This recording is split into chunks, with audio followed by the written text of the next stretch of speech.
Et salut à toute la grande famille du vivant, encore et toujours très heureux de venir faire une vidéo. Et aujourd'hui, comme promis, nous allons nous intéresser à l'article qu'a signé Valérie Bugeaud, un article sur la prétendue, la rocambolesque, la supercherie, l'escroquerie de la fraude du nom légal. Alors avant de revenir sur son article, d'abord je voudrais recontextualiser ma rencontre avec Valérie Bugeaud, poser quelques bases et recontextualiser aussi un peu la fraude du nom, parce que tout ça sera nécessaire à une meilleure compréhension de ce que j'essaie de transmettre depuis plusieurs années. Alors, j'ai découvert le personnage de Valérie Bugeaud lors de ma conférence chez les Gilets jaunes constituants il y a quelques mois, conférence qui a été strikée pendant 24 à 48 heures. Et quand j'ai demandé le pourquoi du comment de cette censure, les Gilets jaunes m'ont affirmé que Valérie Bugeaud était furieuse que cette conférence reste accessible à tous sur leur chaîne. Cette conférence, qui d'ailleurs était relativement sourcée, parlait dans une de ses parties du lien que je faisais entre le Covid-19 et la montée du nouvel ordre mondial. C'est une vidéo que vous retrouverez sur ma chaîne qui s'appelle « Du Covid-19 au business 3.0 ». Et donc, quelques semaines après cette conférence, Madame Bugeaud fait une interview chez TV Liberté où justement elle reprend quasiment argument par argument les liens que je faisais avec le Covid-19 et le nouvel ordre mondial. Et puis dans cet article, elle cite une information comme quoi les actes de naissance ont pour origine les registres paroissiaux, et je la soupçonne d'avoir tiré ces informations de cette même conférence qu'elle a tant décriée. Les Gilets jaunes m'ont dit que les raisons pour lesquelles elle avait mis un droit de veto dessus, c'est que je mélangeais le vrai avec le faux, que je faisais du baratin juridique, que les conclusions que je tirais étaient dénuées de toute réalité. Et ensuite, elle a fait une affirmation qui était que l'acte de naissance ne pouvait pas être une fiducie. Alors justement, aujourd'hui nous allons parler de quatre sujets précis, afin de faciliter la réponse à Madame Bugeaud. Nous allons parler de la fiducie, du nantissement de la personne physique, de la typographie tout capital, et du processus d'identification dont elle fait référence dans son article. Avant ça, je voudrais vous dire aussi que j'ai rencontré des gens relativement haut placés à l'état civil. J'ai rencontré des avocats docteurs en droit avec un CV aussi long que celui de Madame Bugeaud, des notaires, en tout cas un notaire qui était thésard sur la fiducie, et un juriste en droit international spécialisé dans le droit humain. Ensuite, pour revenir sur la fraude du non légal, eh bien c'est un sujet qui a plusieurs décennies. Ça fait plus de 30 ans que Jordan Maxwell en parle, et donc il y a tout un tas de gens qui ont fait, pour certains, un travail colossal, et donc on ne va pas pouvoir balayer d'un revers de la main tout ce travail, et certainement pas, Madame Bugeaud, avec des arguments idéologiques. Ensuite, pour commencer cette vidéo, j'aimerais poser quelques bases, ou en tout cas quelques définitions qui vont nous aider à la compréhension de la suite de ce sujet, qui est la définition de la personne physique. Donc la personne physique est un être humain doté de la personnalité juridique. La personne, en droit, la personne physique ou la personnalité juridique sont plus définies par le droit que par la nature. Alors c'est vrai que la personne physique est une abstraction par rapport à la personnalité juridique qui, elle, est totalement fictionnelle. Néanmoins, cette confusion que souligne Madame Bugeaud est tout à fait relative, et surtout, elle n'enlève absolument rien à ce que nous disons. Donc voilà pour la mise à plat et quelques contextes qui mènent à cette explication aujourd'hui, à cette vidéo. Donc nous allons commencer avec la fiducie, puisque Madame Bugeaud nous dit que l'acte de naissance ne peut pas être une fiducie. Eh bien, c'est ce qu'on va voir. La fiducie, ou la fiducia, est l'un des plus vieux contrats romains, un contrat signé et un contrat donc express.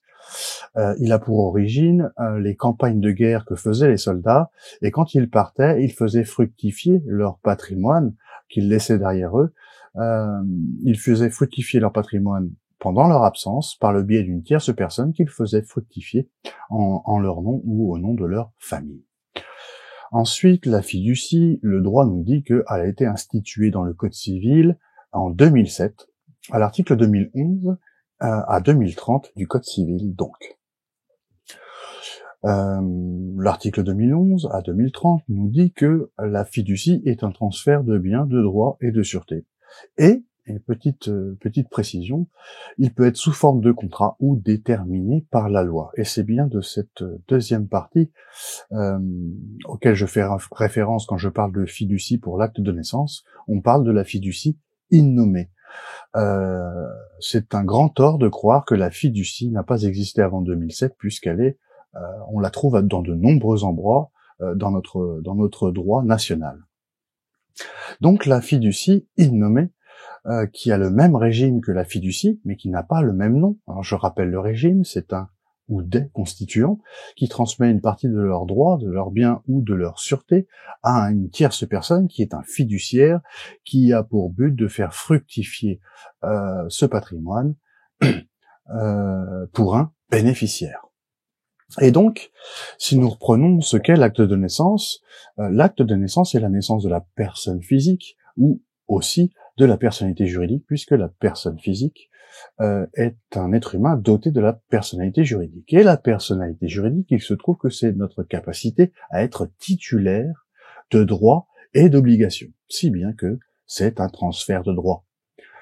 C'est ce qui me permet d'affirmer, et c'est là-dessus qu'on aimerait vous entendre, Madame Bugeaud, qu'est-ce qui vous permet d'affirmer que ce n'est pas une fiducie, et surtout, si ce n'est pas une fiducie, alors qu'est-ce que c'est? Eh bien, je vous confirme, et je vous affirme que la fiducie est un transfert de droit au minimum. Au minimum, on le verra pourquoi pour le deuxième sujet de cette vidéo. Néanmoins, cette fiducie innommée, elle se retrouve à d'autres endroits. Typiquement, la constitution de notre pays elle-même est une fiducie innommée. C'est bien un transfert de droit, de biens et ou de sûreté.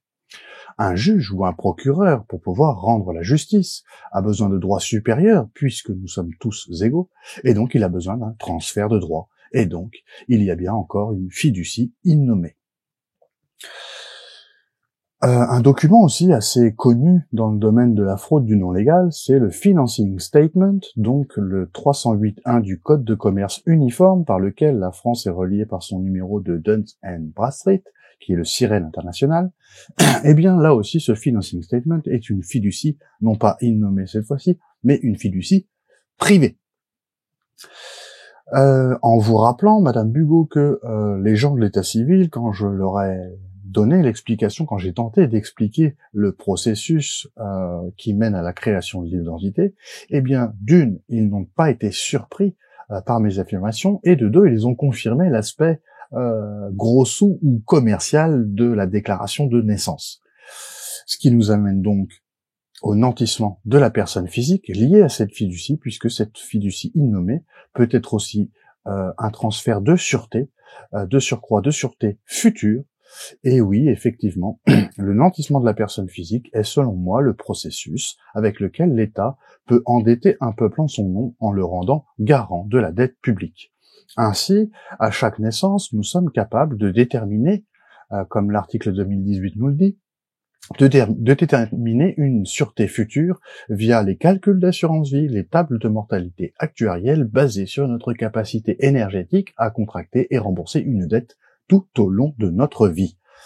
Ainsi, même de grands financiers qui dernièrement ont fait de grandes révélations, notamment dans des commissions, tout ce qu'il y a plus officiel, nous dit qu'effectivement, beaucoup de pays vendent les titres que sont les actes de naissance. Et oui, les actes de naissance sont des titres financiarisables. Et là encore, au-delà des hommes de loi que j'ai pu rencontrer, beaucoup de financiers, beaucoup d'économistes savent que le peuple est dans le PIB et que la démographie, quand nous avons l'âge, le sexe et la nationalité des êtres humains, eh bien nous sommes capables de leur donner une valeur. Et c'est la démographie, c'est un facteur pour déterminer la capacité d'emprunt des États.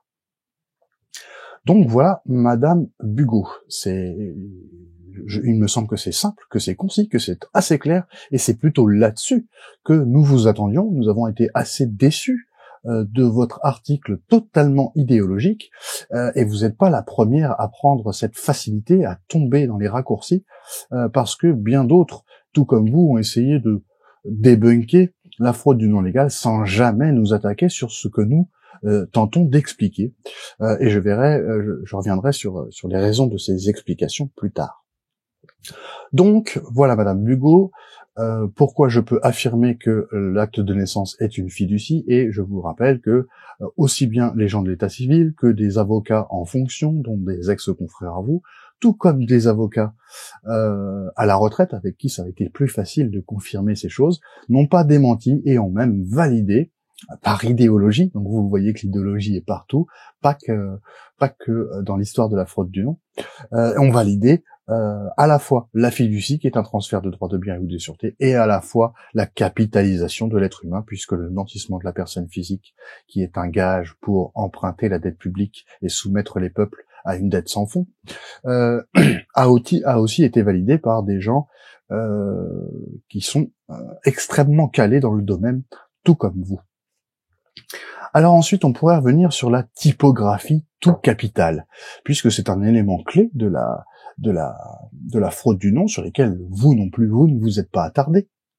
Et pourtant, il y a de nombreuses sources, comme le Capitis Diminutio, Maxima, Media ou Minima, ou encore le Manuel de style de Chicago, 17e édition, page 666, où vous verrez que ce n'est pas juste du latin d'imprimerie, mais c'est bien une typographie qui a un but et qui a une signification. Dans le droit français, on voit bien que c'est une typographie réservée aux sociétés. Et il se trouve que d'un point de vue doctrinal, et là aussi les documents le disent très clairement, eh bien la personne physique est une entreprise individuelle de droit privé. Donc, cette typographie est loin d'être anodine, puisque en français, de l'Académie à l'encyclopédie, eh bien, un être humain porte un nom propre. Un nom propre, c'est un prénom chrétien, avec une majuscule initiale et le reste en minuscule, suivi du nom patronymique, avec une majuscule initiale et le reste en minuscule. Je rappelle l'immuabilité du nom patronymique apparu en 1794, au lendemain de la Révolution, et là aussi on en reparlera un petit peu après, puisque vous avez été très peu nuancé quant à nos intentions concernant ce nom patronymique. Donc voilà déjà les 3 points relativement courts, relativement concis, qui va pouvoir être vérifiable par tous, de la fiducie, du nantissement de la personne physique, qui, je vous le rappelle, a été validé à la fois chez les gens qui travaillent à l'état civil, à la fois par des docteurs en droit, des anciens juristes internationaux qui ont facilement compris ce que nous disions, et bien sûr la typographie tout capital qui date de très longtemps, qui, je vous le rappelle, le droit romain, en tout cas la base de notre corpus juris civilis, est apparu en 532 avec Justinien Ier, qui a balayé tout le droit antérieur pour le remplacer par le droit romain. Donc voilà les 3 premiers points sur lesquels on aimerait tous vous entendre, et où nous avons été déçus, comme je le disais, de vous voir vous éparpiller sur de l'idéologie. Alors c'est vrai que vous vous en prenez aux idéologues de la fraude du nom, et c'est vrai qu'il y en a beaucoup, mais là encore, c'est vous qui nous accusez de jeter le bébé avec l'eau du bain, alors qu'il me semble que c'est tout l'inverse, puisque je pense qu'une partie de votre article est liée à la conférence que j'ai faite. Alors revenons sur vos propos, qui est que, d'une, nous sommes les promoteurs du nouvel ordre mondial, que 2, nous nions notre nom patronymique et la nécessité de l'identification, et nous reparlerons un petit peu de l'Église, puisque j'ai vu que ce sujet vous avait légèrement offusqué. Alors revenons sur le processus d'identification, puisque vous nous dites que nous essayons de nous abstraire de l'État en refusant, en niant, en reniant notre nom patronymique, ce qui est en fait un raccourci, j'ai envie de dire au tractopelle, mais je dirais un raccourci intellectuel qui me semble avoir besoin d'être nuancé, puisque c'est pas du tout nos propos. Et évidemment, nous ne renions pas notre nom patronymique. Ce que nous renions, c'est le statut de la personne, et c'est aussi cette identité, ce nom patronymique, non pas parce qu'il a une nécessité à apparaître, mais c'est parce que aujourd'hui, c'est par là que passe, c'est par la capacité à être titulaire de droits et de devoirs que passe alors l'application de nos obligations, qui, selon moi, sont totalement arbitraires face à un État totalement corrompu, et je parlerai là uniquement de la dette publique. Donc, nous n'aurions pas la nécessité de devoir pouvoir identifier les gens à qui on s'adresse. Effectivement, sur un territoire où il y a 66 millions d'êtres humains, si on ne peut pas être identifié ou identifiable, alors il n'y a pas de droit et il n'y a pas d'obligation non plus. Donc ce n'est pas cette partie que nous renions. Ensuite, nous ne renions pas non plus la personnalité juridique qui, elle, aussi a une nécessité à apparaître. Je vous rappelle, Madame Bugeaud, que ce n'est pas un argument que de dire que l'identité et la personnalité juridique ont une nécessaire à apparaître. Oui, et on ne le remet pas en cause, tout le monde le comprendra. Non, c'est pas parce que quelque chose a une nécessité à apparaître et qu'il est toujours nécessaire actuellement qu'il n'a pas été dévoyé à d'autres choses, notamment la chose financière. Ensuite, vous nous parlez du fait que nous nions finalement les apports du christianisme dans nos sociétés actuelles, ce qui est, là encore, un raccourci quand même assez flagrant de votre part, puisque vous nous parlez aussi d'histoire. Eh bien, je vous rappelle que l'histoire a fait que les papes ont fait des grands trusts.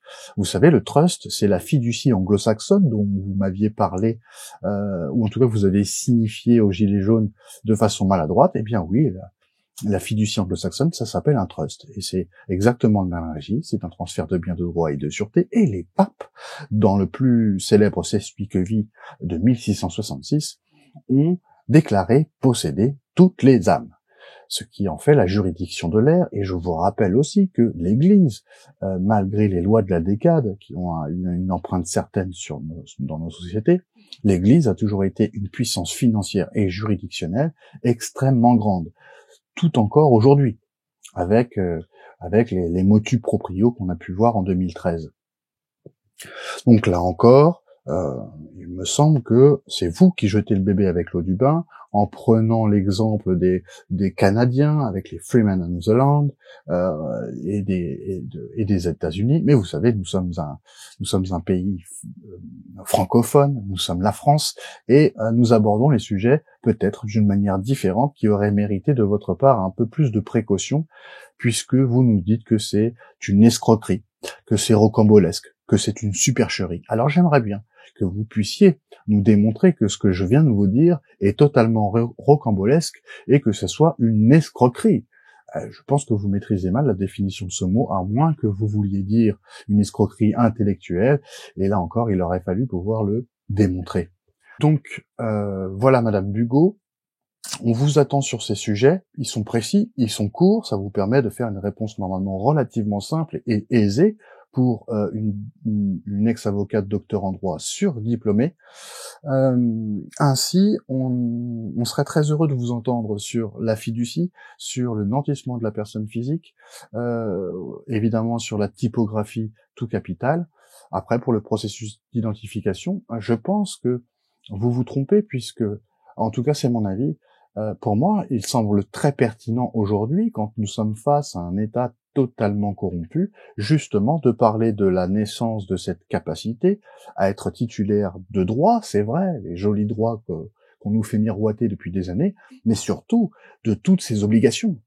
Donc je ne vois pas en quoi c'est dénué de sens que de parler de ce principe, de ce mécanisme. Sachez que, au-delà de l'idéologie, nous essayons juste de comprendre les mécanismes de notre asservissement et de comprendre d'où vient l'autorité, d'où vient le pouvoir, qui est souverain, et surtout comprendre les règles du jeu dans lesquelles nous vivons, puisqu'effectivement ce système est totalement corrompu et les obligations, surtout dans les moments actuels, les obligations aujourd'hui deviennent totalement arbitraires.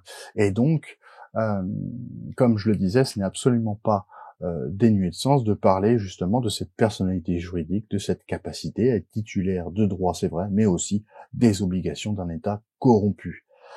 Sans parler des lois liberticides qui sont passées dernièrement, mais juste pour vous parler de cette fameuse dette publique qui met à genoux les peuples à travers la planète et qui est totalement arbitraire elle aussi. Donc pour terminer, Madame Bugeaud, j'aimerais aussi comprendre plus, peut-être personnellement, quelle est la nature de votre opposition à notre discours, puisque je pensais que, naïvement certainement, que nous avions le même combat et que on essayait finalement de faire prendre conscience au peuple la réalité de ses pouvoirs et surtout la réalité de la corruption de nos États qui aujourd'hui sont tellement interconnectés qu'effectivement c'est une corruption généralisée au niveau quasiment mondial par le biais de la finance, de la mafia bancaire, enfin bref, tout ce que vous aussi vous dénoncez. Alors je vous remercie de m'avoir écouté et je vous dis à très bientôt.